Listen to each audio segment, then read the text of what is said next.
Yeah!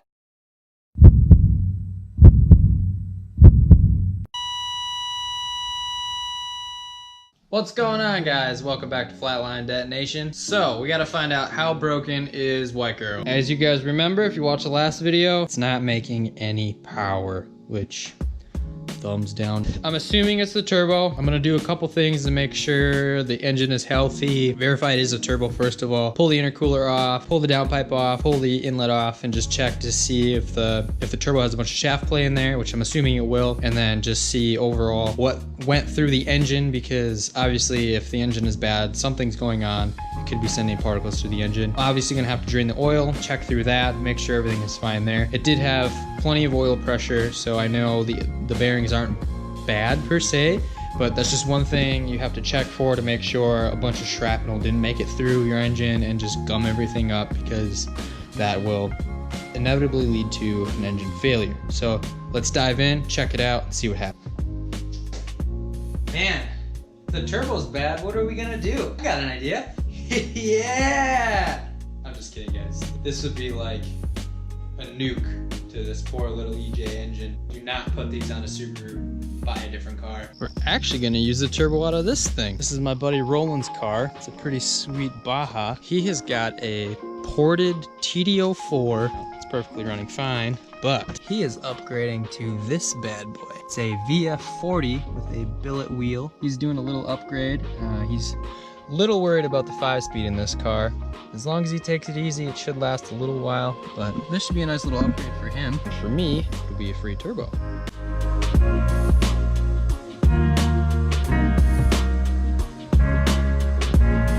I'm pretty sure I need to get a catch can because there's a lot of blow by, but this could also be just stuff coming out of the turbo. Doesn't look too bad in there. Hard to see, but not a whole lot of oil. There's actually, I pulled the intercooler off at track and there was quite a bit of oil in there, but I don't see anything super concerning. There's quite a bit of oil pooling down in there, but that just could be blow by, I'm not really sure. I'm gonna have to take the downpipe off, get at the turbo, and feel if it has any shaft play. A little worried, and I got this out because I took the downpipe off and there's not a whole lot of play in the turbo. Nothing that's, you know, that would show signs that it wouldn't be making more than 5 pounds. I'm gonna do a compression check again, just to see, make sure the health of the engine is good, making good compression. If it was a ringland, that would cause some issues. The thing is, the engine is running fine, it's idling fine. It's got decent power even without boost, so gonna do a compression check just to make sure and see what it looks like. When doing a compression check, you always want to make sure you remove your fuel pump fuse so you're not cranking fuel into the engine and actually having it start. On this car, it is fuse number, I don't know, it doesn't have a number, but it's the 15 amp fuse located right there. So make sure you remove that, and then you won't have a bunch of fuel going into your engine and trying to start it. You'll also want to keep the throttle wide open to get as much air as you can in there. The engine is warm a little bit, so it should give a pretty accurate test result. This is the last cylinder I tested. Engine seems to be healthy. I'm gonna go ahead, I guess I'm gonna pull the turbo off. Regardless, we'll be upgrading it with that ported TD04. Well guys, I found it. And go figure, it was an aftermarket part that I didn't really need. Go ahead and check that out. So this blow-off valve actually cracked. And you can kind of see, it's hard to see it on the GoPro, but you can see the actual plate that seals this shut is sitting down inside of there. So, I made the mistake. I used this Turbo XS blow-off valve in lieu of an OEM part, and go figure, it failed.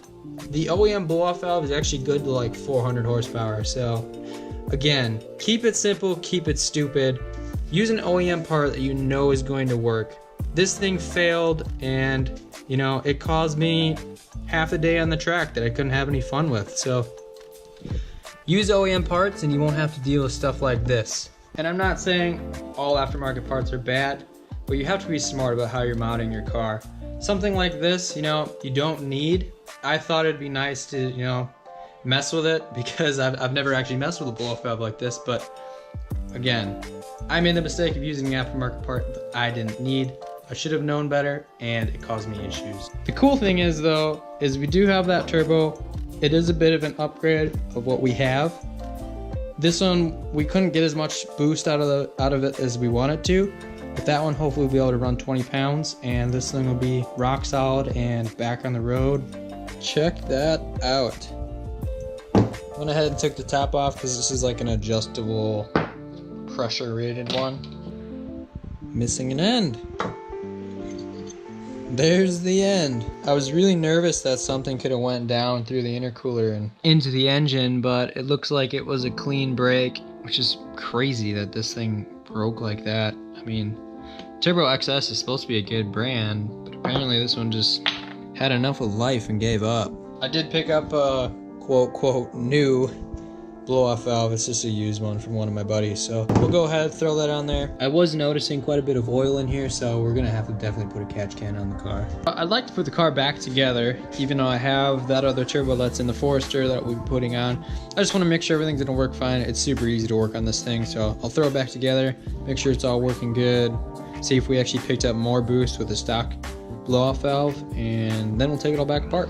Okay, so I've got it back together. There's no funny noises. I'm gonna go inside, grab my laptop, and we're gonna see what it's making for boost. So we're gonna go take the car out real quick. Hopefully you guys can see this, but you'll be able to see a max readout value right there after I do a little bit of a pull.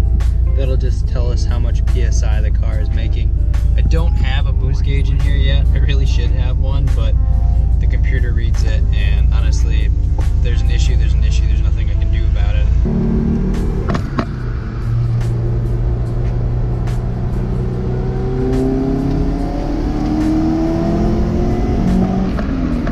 So we are making boost, just a hair under 17 pounds.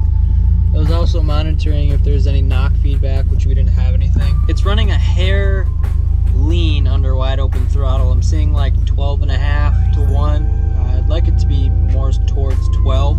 I'll probably get a touch up on the tune since we're putting a different turbo in anyway. I'd like to see 20 PSI out of the TD04. It's kind of the max of what the turbo's efficiency range is. Alright, so White Girl's not broken, and she didn't let me down on the track. It was some dumb aftermarket part that was probably broken the whole time I had it on the car. Because when I took it out just now and I did some data logging, I actually hit 18 pounds of boost when we were only hitting like 17, maybe when we were tuning the car. So chances are it's actually making a little more power with the stock blow-off valve on the car, which is really crazy.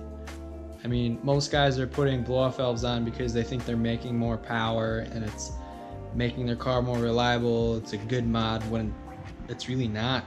You're wasting your money, and you should just have kept the stock part on there.